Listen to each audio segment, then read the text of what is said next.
हाँ भाई देखो 1191 में कौन सा युद्ध हुआ? तराई का पहला युद्ध। जयचंद्र के साडू भाई महोबा के राजा परमर्दिदेव, उनको पृथ्वीराज ने पराजित किया है। जयचंद्र ने पैसे देकर बुलाया, वो उसको बुलाया, किसको बुलाया भाई अपने? मोहम्मद गोरी को, ठीक है। कहा है कि मैं उस पर आक्रमण नहीं कर सकता, हमारी दुश्मनी हो जाएगी, तू आक्रमण कर और उसको पकड़ के मार दे, ठीक है, मैं तुझे पैसे देता हूँ। कहा जाता है कि मोहम्मद गोरी आया है और उसने पृथ्वीराज पर आक्रमण किया, लेकिन पृथ्वीराज ने कहा जाता है किडनैप कर लिया। किसको किडनैप कर लिया? काजी जियाउद्दीन को। किसको? काजी जियाउद्दीन को किडनैप कर लिया और कहा जाता है कि इसके बाद में मोहम्मद गोरी घायल होकर वापस भाग गया, ठीक है। अब नेक्स्ट आगे, मोहम्मद गोरी ने भी कसम खाई है कि साले ऐसे राजा के पास जाना ही नहीं है, ठीक है, जो ध्यान ही नहीं रखे, या फिर ऐसे आदमी के पास कभी जाना ही नहीं है जो ध्यान ही नहीं रखेगा। अगला औरत एक आदमी है, ठीक है, कोई भी याद दिलाए और पकड़ के ले जाए, तो ऐसे आदमी के पास जाने से फायदा ही क्या है, ध्यान रख लीजिएगा। तो ऐसे आदमी के पास कभी युद्ध करने नहीं जाऊंगा, ध्यान रख लीजिएगा। वो तो ठीक है, काजी जियाउद्दीन ही हाथों में पड़ा, अगर मैं हाथों में पड़ा होता तो मेरे को भी पत्नी बना लेता। तो कहा जाता है कि वो वापस भाग गया, ठीक है, और जैसे ही वापस भाग गया तो इसके बाद ये वापस गौर प्रदेश चला गया। इधर से कहा जाता है कि संयोगिता का स्वयंवर आयोजित हुआ है 1191 में। उस युद्ध के बाद में, पहले युद्ध के बाद में संयोगिता का स्वयंवर हुआ है और संयोगिता ने गुड़ डाले हुए पृथ्वीराज की मूर्ति पर वरमाला पहना दी है। इस चीज को देखा है, किसने देखा? चंद्रवरदाई ने, ठीक है। सारे राजा भाग गए, जयचंद्र को अपमानित किया और सारे राजा भाग गए हैं। सारे राजा भाग गए, जयचंद्र ने इसको अपना अपमान समझा और संयोगिता को जेल में डाल दिया, मतलब कारागार में डाल दिया, ठीक है।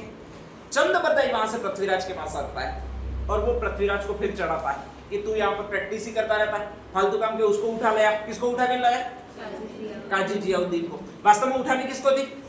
संयोगिता को उठानी थी, फालतू काम का तो उसको उठा के ले आए। तो ऐसा होना नहीं चाहिए, ठीक है। भाभी में बहुत डेयरिंग है, वो तो डेयरिंग इतनी कर रही है कि कारागार में रह रही है, सारे राजा थे फिर भी वरमाला तेरे गले में डाल दिए, तो उतनी डेयरिंग है और तू कर क्या रहा है? चल अपन दोनों चलते हैं, मैं वहां की सेना को रोकूंगा, तू कारागार तोड़ के निकाल लाना। किसको निकाल लाना? संयोगिता को निकाल लेना। बस अपना जो सिस्टम है या फिर अपना जो आपके उद्देश्य है वो बहुत आसान है, ध्यान रख लीजिएगा कि बहुत आसान है, कुछ नहीं करना है वहां पर जाकर, ठीक है। पृथ्वीराज वैसे भी डरता है लेकिन थोड़ा थोड़ा चंद्रवरदाई उसको सपोर्ट करता है। वो कहता है देख आसान है कि भाई मैं सेना लेकर यहाँ पर रहूंगा, सारी सेना यहाँ पर आऊंगी, नेक्स्ट आगे ऑब्वियसली ये यहाँ पर जयचंद्र होगा, वो भी सेना लेकर आएगा, पीछे से पूरा महल खाली है, ठीक है। तुझे कौन से दरवाजे से घुसना है? पीछे के दरवाजे से घुसना, और उसमें भारत वाले माहिर है सारे के सारे, कोई दिक्कत ही नहीं है भाई। आगे से लड़ना हो तो अपन डरते हैं, बाकी पीछे के दरवाजे से घुसना उसमें अपन माहिर है। और कहा जाता है यहाँ पर किसी कारागार में होगी, वहां से इसको अपहरण करके ले आना है। सेम टू सेम इन्होंने रणनीति बनाई है, सेम टू सेम इसको एग्जीक्यूट किया, ध्यान रख लीजिएगा। तो कहा जाता है कि यहाँ पर चंद्रवरदाई गया, उसने इसको बुलाया जयचंद्र गैडवाल को, जयचंद्र गैडवाल आया, पीछे से चला गया वो चला गया पृथ्वीराज चौहान, और संयोगिता को कारागार में थी वहां से ले आया, ठीक है, वहां से ले आया और वो चुपचाप लेकर अजमेर चला गया। जैसे ही सूचना मिली है चंद्रवरदाई को कि काम हो गया अपना, तो चंद्रवरदाई भी अपनी सेना लेकर रवाना हो गया, ठीक है। बीच में ठगा सा महसूस हुआ है, वो किसको हुआ? आपके जयचंद्र गैडवाल को। बाद में पता चला है कि इन दोनों की ये प्लानिंग थी, वो अपहरण करके लेने आया था और अपहरण करके ले भी गया। किसको ले गया? संयोगिता को, ठीक है। सबसे ज्यादा बदनामी पहली बार हुई है वो लड़की के कारण हुई है, अब की बार हुई है वो बदनामी पृथ्वीराज चौहान के कारण हुई है कि उसके कारागृह से उसकी लड़की को ही उठाकर दूसरा राजा ले गया, ठीक है। ये सबसे बड़ी बदनामी होती है राजा के लिए, ध्यान रख लीजिएगा। तो ऐसी कंडीशन में जयचंद्र गैडवाल वो जल बुन गया और वो एकदम से बदला लेना चाहता है, किससे? पृथ्वीराज चौहान से। बुलाएगा वापस किसको? मोहम्मद गोरी को, जो पहले उसका शत्रु है उसको, ठीक है। तो वापस गया ये जयचंद्र गैडवाल और कहा जाता है कि उसको वापस बुलाया, तू वापस आक्रमण कर। इस बार अपन पूरी प्लानिंग के साथ आक्रमण करेंगे, उन्होंने मुझे धोखा दिया है तो अपन उनको भी देंगे। क्या देंगे? धोखा देंगे, ठीक है। धोखे का जवाब धोखा होगा, प्रेम का जवाब प्रेम होगा, ठीक है। तो ऐसी कंडीशन में अपन भी उनको धोखा देंगे, ध्यान रख लीजिएगा। मैं इस बार सेना भी दूंगा और तुझे मेरे सैनिक भी दूंगा, ठीक है। लड़ाई तुझे लड़नी होगी, मैं धोखा देंगे, जैसे जैसे मैं बताता हूँ वैसे वैसे आक्रमण करना होगा, अपन जीत जाएंगे, ठीक है। पूरा मोहम्मद गोरी को खाका तैयार करके दिया है, वो इसी जयचंद्र गैडवाल ने तैयार करके दिया है। और ऐसी कंडीशन में कहा जाता है कि वापस सेना लेकर आया, तो वापस लड़ने वाले भी तैयार थे। कौन? अपन राजस्थान वाले, ठीक है। देखने वाले भी तैयार थे, कौन? हरियाणा वाले, ठीक है। मैदान भी तैयार था, कौन सा? तराइन का, ठीक है। और दूसरा युद्ध मतलब दूसरा साल भी तैयार था, जिसका जो है 1192, ठीक है। सारा कुछ सेट था, उधर से लड़ने वाले भी तैयार है, इधर से लड़ने वाले भी तैयार है, देखने वाले भी तैयार है, देखकर युद्ध में जाने वाले भी तैयार है, वगैरह सारे तैयार है। और इसमें में कहा जाता है कि ऐसी कंडीशन में मोहम्मद गोरी यहाँ पर आया, उसने अपना दूसरा का नाम से सेनापति बनाया। सेनापति का नाम क्या? इमाम उल मुल्क। इमाम उल मुल्क ने पहले वाली कहानी पढ़ रखी थी, सुन रखी थी। कौन सी कहानी? कि पहला युद्ध हुआ, मोहम्मद गोरी ने आगे आगे खड़ा किया था। वो किसको खड़ा किया था? काजी जियाउद्दीन को। और काजी जियाउद्दीन गोरा चिट्टा अच्छा सा दिखता था। पृथ्वीराज को लगा कि यही मेरी सहयोगिता है, और लेकर क्या हुआ था? भाग गया था, ठीक है, ध्यान रख लीजिएगा। इमाम उल मुल्क पहले क्या सोचेगा, पहले क्या करना चाहिए?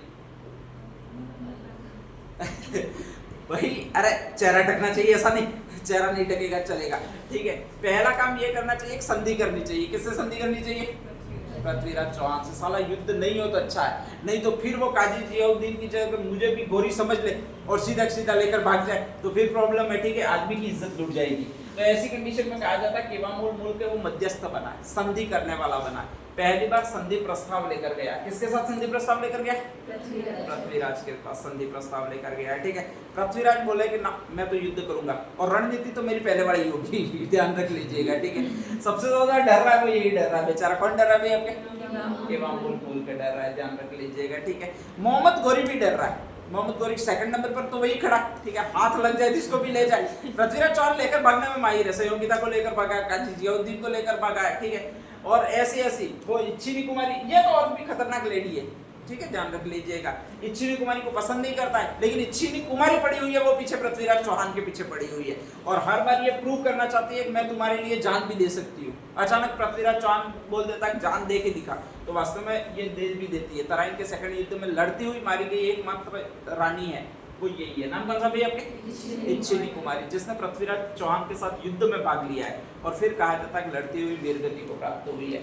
हाँ, इसका एक फेमस पृथ्वीराज चौहान कहा जाता है, अभी तक सेना लेकर नहीं आया, सेना लेकर उसका सेनापति आया जो दिल्ली वाला है। दिल्ली वाला सेनापति कौन सा? गोविंद राज है। उसके साथ चंद बरदाई आया। पूरी सेना आमने सामने पड़ गई है और दोनों लड़ने के लिए तैयार हो रहे हैं। उस समय भी पृथ्वीराज है वो रेगुलर टाइम पास कर रहा है, वो नहीं लाया उसके साथ ही कर रहा है। नहीं लाया वो कौन सी है? सहयोगिता। चंद बरदाई संदेश भिजवाता है कि भाई उस गोरी को छोड़, अब नई गोरी आ गई है, उसको पकड़। नई गोरी कौन सी है? मोहम्मद गोरी है, ठीक है। तेरी वाली गोरी को तू रहने दे थोड़े दिन, ठीक है। तो कहा जाता है कि इसके बाद इसको संदेश भेजा जाता है और पृथ्वीराज चौहान यहाँ पर आता है। पृथ्वीराज चौहान जब भी आएगा तो उसके साथ कुछ चीजें और चलेगी। एक तो उसका फेमस घोड़ा है, नाम कौन सा है? नाट्यरंबा। महाराणा प्रताप का फेमस घोड़ा चेतक। ये कुछ फेमस घोड़े रहे। रानी लक्ष्मीबाई का फेमस घोड़ा। मणिकर्णिका सीरियल देखो, हाँ, तो कौन सा है? अरे मणिकर्णिका यानी मन्नूबाई यानी लक्ष्मीबाई जब घोड़े को बुलाती है तो नाम क्या लेती है? अरे यार, अच्छा, मणिकर्णिका सीरियल देखे होंगे तो उसमें एक अंग्रेज होगा उनसे लड़ने वाला, वो नाम कौन सा है? ह्यूरोस, चार्ल्स ह्यूरोस। कौन सा नाम है? सीरियल देखो, भूल मत जाओ कि थोड़े थोड़े अंग्रेज से लड़ी थी, ऐसा मत करो, ठीक है। यहाँ दौड़ा घोड़ा था, ऐसा मत कहो। बादल घोड़ा था। कौन सा घोड़ा था? बादल। अगर नाम याद हो तो बादल था, ध्यान रख लीजिएगा। ऐसे घोड़े सीरियल देखो उस समय याद रखिएगा। तो एक घोड़ा इनके साथ में, पृथ्वीराज चौहान के साथ में, जिसका नाम है नाट्यरंबा। कौन सा नाम है? नाट्यरंबा, ठीक है। विशेषता बहुत ज्यादा है, चेतक स्वामी भक्त बहुत ज्यादा। ये बहुत खतरनाक विशेषता है इसकी कि अगर इसको आपने एड दे दी दौड़ने की, मतलब भगा दिया इसको एक बार, ठीक है, फिर शत्रु सेना कितनी भी घेर ले, ये आंखें बंद करके भागता था। ऐसा घोड़ा था, मतलब उसको कूद के पार कर देता था। तो जब भी कहा जाता है पृथ्वीराज चौहान फंस जाता था तब इसी घोड़े को भगाता था। कौन सा घोड़ा? नाट्यरंबा। युद्ध में काम नहीं आता था, ये भागने के बहुत जबरदस्त काम आता था, ध्यान रख लीजिएगा, ठीक है। पीछे इसको खड़ा रखा जाता था, इसीलिए मैंने भी इसको पीछे ही खड़ा रखा, ठीक है। पृथ्वीराज चौहान फंसेगा तो इस घोड़े का एक ही काम है कि उसको कितने भी शत्रु सैनिक पीछे पड़ जाए बहुत तेज गति से निकालना है, वो इस घोड़े का काम है। और वो वास्तव में निकाल भी देता था, भले ही घेर ले, कुछ भी कर ले, आड़ी दीवार भी खड़ी कर दे तो उस पर कूद करके भगा ले जाता था, वो ये भी घोड़ा भगा ले जाता था। इसलिए पृथ्वीराज चौहान इसको हमेशा साथ में रखता था, ध्यान रख लीजिएगा। इसने कई युद्धों में पृथ्वीराज चौहान को भगा के बचाया था, ठीक है। और ये फैक्ट था कि जब तक ये घोड़ा इसके पास है, पृथ्वीराज चौहान के पास है, उस समय तक वो बंदी बनाया ही नहीं जा सकता। बाकी घोड़ों की 3 गुना स्पीड थी, वो इस घोड़े में थी। कौन से घोड़े में? नाट्यरंबा घोड़े में। छलांगे बहुत ज्यादा थी। भारत का सबसे बड़ा माना हुआ घोड़ा है वो आपके नाट्यरंबा घोड़ा। तो एक तो ये नाट्यरंबा घोड़े को लेकर जाता था, उसको लास्ट में खड़ा कर देता था कि भाई गिर जाओ, शत्रु सेना गिर ले तो बुला दूं, भाग कर आ जाए और चुपचाप पृथ्वीराज को ले जाए, बस इसका यही काम है, ध्यान रख लीजिएगा।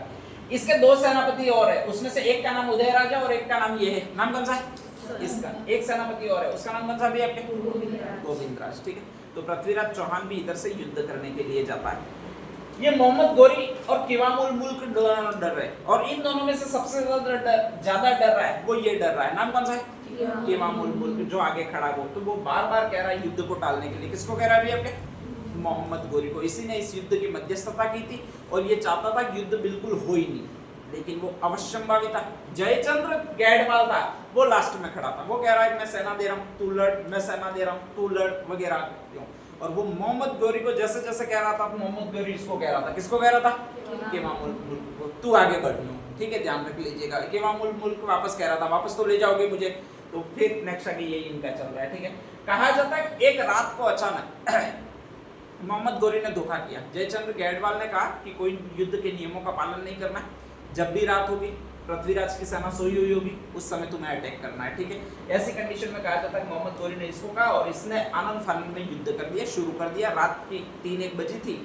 भारत वालों जैसा था ये, ध्यान रख लीजिएगा। भारत वाले पाकिस्तान पर कभी भी आक्रमण करना होता है दिन में नहीं करते, रात को 1:30 बजे शुरू होते हैं, ध्यान रख लीजिएगा। और फिर 1-2 बम मार के आ जाते हैं और फिर नेक्स्ट डे पूरे मजे लेते हैं, ठीक है। हमने बम मार दिए यूं करके, फिर रात को जाते हैं वापस 2 मिसाइलें मारते हैं, ऐसा ही इनका सिस्टम था। तो कहा जाता है कि इसने सुबह के 3 बजे आक्रमण कर दिया, और जैसे ही आक्रमण कर दिया तो फर्स्ट में ही कहा जाता है पृथ्वीराज उस समय बेचारा सोया हुआ था, वो तो सपने ले रहा था मेरी सहयोगिता कहाँ होगी यूं करके, उसको युद्ध से ज्यादा कोई मतलब नहीं था, ऐसी कंडीशन में सोया हुआ था। अचानक ये उठता, कौन उठता? गोविंदराज, और हमला करना स्टार्ट कर देता है, इन पर स्टार्ट करता है, ठीक है, ध्यान रख लीजिएगा। पृथ्वीराज को काफी बाद में पता चलता है, बाद में एक्टिव होता है। रात में इन्होंने कोशिश की थी, किवामुल मुल्क जब यहाँ पर आया था तो उसने 2 को खरीद लिया था, एक तो कौन सा भी आपके? उदयराज, और एक कौन सा है? इसका। इनको कहा था जब भी युद्ध हो तुम्हें उठना ही नहीं, सोए रहना है आराम से, ठीक है, ध्यान रख लीजिएगा। युद्ध भले ही समाप्त होने आ जाए तो भी तुम्हें उठना है, वो सुबह होने के बाद ही उठना है, ध्यान रख लीजिएगा। बाकी आंख बंद करके सोए रहना। उदयराज और स्कंद ने अपनी सेना को था वो कंप्लीटली सुला दिया था, कहा था कोई उठेगा ही नहीं भले युद्ध हो जाए तो भी, ध्यान रख लीजिएगा। और ऐसी कंडीशन में 2 ही योद्धा बचता है, एक तो पृथ्वीराज बचता है, एक गोविंदराज बचता है, और एक बचता है वो चंद्रबरदाई बचता है। इन्हीं की सेना बचती है, 2 जनों की सेना भागी नहीं लेती है, एक तो उदयराज की और एक स्कंद की, ठीक है। उदयराज वही है जब सूर्य उदय होता है तभी लड़ेगा, इसके पहले क्या नहीं करेगा? युद्ध नहीं करेगा, ध्यान रख लीजिएगा। और अचानक कहा जाता है कि मोहम्मद गोरी हमला करता है। आनंद फानंद में कहा जाता है पृथ्वीराज लड़ने बैठता है लेकिन उसका सामना नहीं कर पाता है, और सामना नहीं कर पाता तो उसको भागना है। भागने के लिए घोड़ा कौन सा बुलाएगा? नाट्यरंबा। लेकिन फिर सेकंड बात यहीं पर उसके धोखा होता है, ठीक है। मोहम्मद गोरी जानता था कि ये नाट्यरंबा घोड़े से भागेगा। नाट्यरंबा घोड़े पर एक बार पृथ्वीराज बैठ गया तो उसको अपन कभी पकड़ नहीं सकते, और अपन कभी पकड़ नहीं सकते तो मतलब उसको हरा नहीं सकते, ठीक है। ये लास्ट चांस है, धोखा करके युद्ध कर रहे हैं। अगली बार से पृथ्वीराज खुद भी सचेत हो जाएगा, और सचेत हो जाएगा तो ये मानेगा नहीं, सेना के बलबूते पर ये कभी हारेगा नहीं। तो ऐसी कंडीशन में कहा जाता है कि इस स्कंद को पैसे दिए थे, और कहा जाता है कि एक घोड़ा ही बदल दिया था। घोड़ा कौन सा? नाट्यरंबा। इसकी जगह डांस करने वाला घोड़ा रख दिया था, जो यवनों वाले ये आपके गुजराती घोड़े होते हैं, मालानी नस्ल के, वो घोड़े रख दिए थे। वो भागते नहीं है, बल्कि जैसे ही बैंड बाजे वगैरह बजते हैं तो डांस करने लगते हैं, ऐसे घोड़े रखे थे। और जैसे ही कहा जाता है पृथ्वीराज इस नाट्यरंबा घोड़े पर बैठकर भागने गया तो उन्होंने वही बैंड बजाने स्टार्ट कर दिए, कि पोपो बजाने स्टार्ट कर दिए, ठीक है। ये घोड़ा डांस करने लग गया। कौन सा? नाट्यरंबा का हम शक्ल घोड़ा था वो, ठीक है, ध्यान रख लीजिएगा। और ऐसी कंडीशन में आसानी से पकड़ लिया, वो पृथ्वीराज को पकड़ लिया। उसको छुड़ाने गई वो यही देवी की, नाम कौन सा है? इच्छिनी कुमारी। तो कहा जाता है कि इच्छिनी कुमारी उसको छुड़ाने गई, लेकिन कहा जाता है पहले ही वीरगति को प्राप्त हो गई, ठीक है। गोविंदराज ने लास्ट हमला इस पर किया। किस पर हमला किया भाई? आपने मोहम्मद गोरी को, जब पृथ्वीराज को अरेस्ट वगैरह कर रहे थे उस समय हमला किया। लेकिन कहा जाता है गोविंद राज को बहुत बुरी तरह से मार दिया, भाले वगैरह मारे और बहुत बुरी तरह से मार लिया। लास्ट में उसकी पहचान हुई है वो इसीलिए हुई कि उसके दो तीन दांत थे वो आगे के फिर टूटे हुए थे, ठीक है, नहीं तो इसकी तो पहचान ही नहीं होती, इतना शव था वो शत विक्षण कर लिया।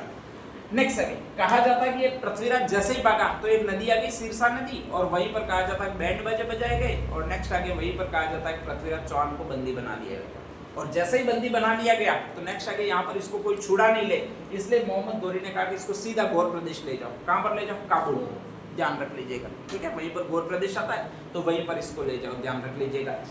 अजमेर को जीत लिया, ठीक है, और अजमेर को जीतने के बाद में कहा जाता है कि उसकी एक पत्नी थी, नाम कौन सा है? संयोगिता।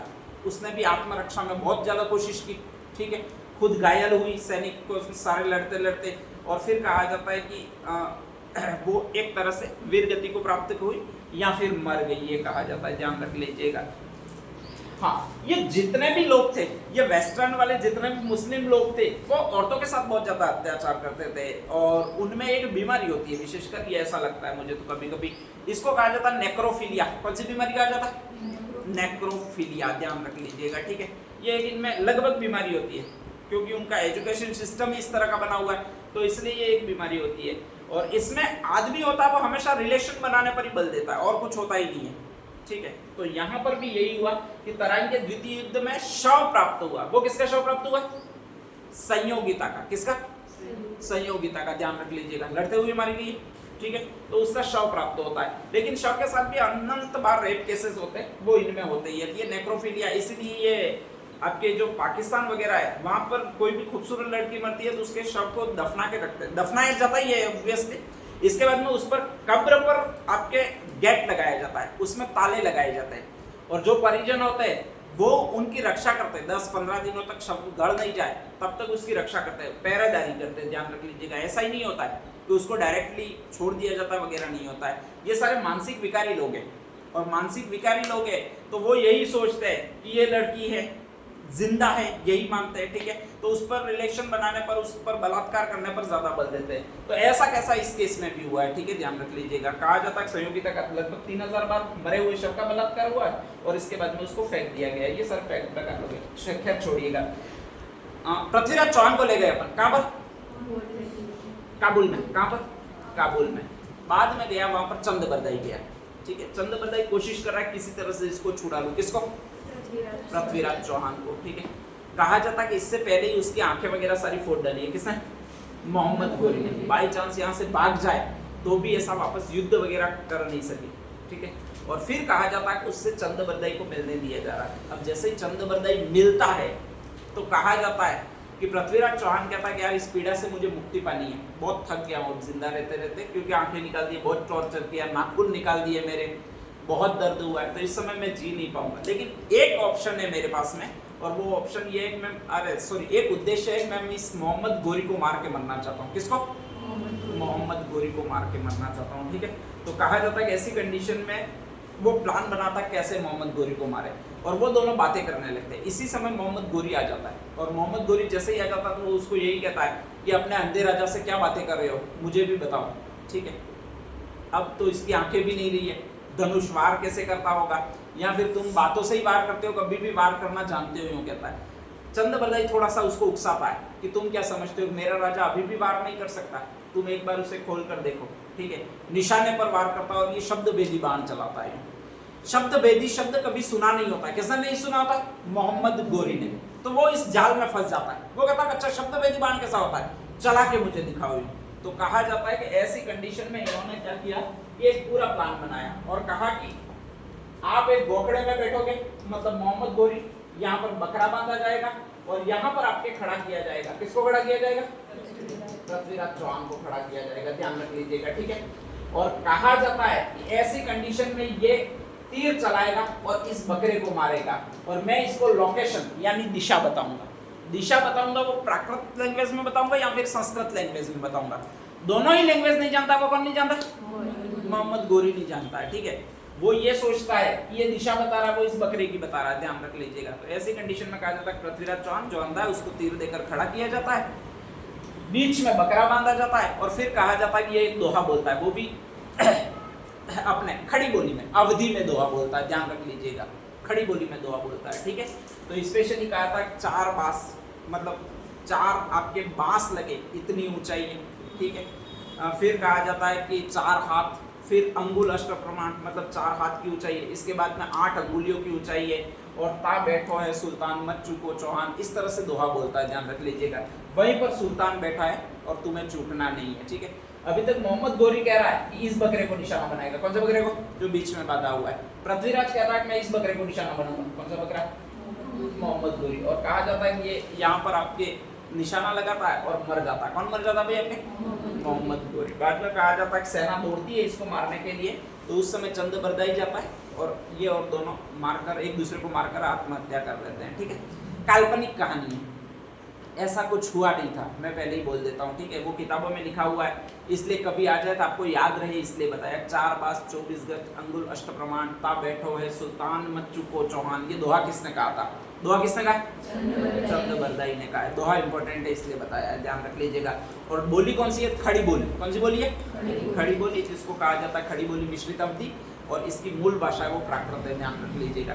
तो उसमें ये लिखा हुआ है, चंद बरदाई का एक पुत्र है, उसका नाम जलहण है। चंद बरदाई मर गया था, तो कहा जाता है कि इस ग्रंथ को पूरा किया है वो जलहण ने पूरा किया है। और चंद बरदाई का जो पुत्र है जलहण, चंद बरदाई ने ग्रंथ लिखा, उसको पूरा किया है। उस ग्रंथ का नाम है पृथ्वीराज रासो। कौन सा नाम है, पृथ्वीराज रासो।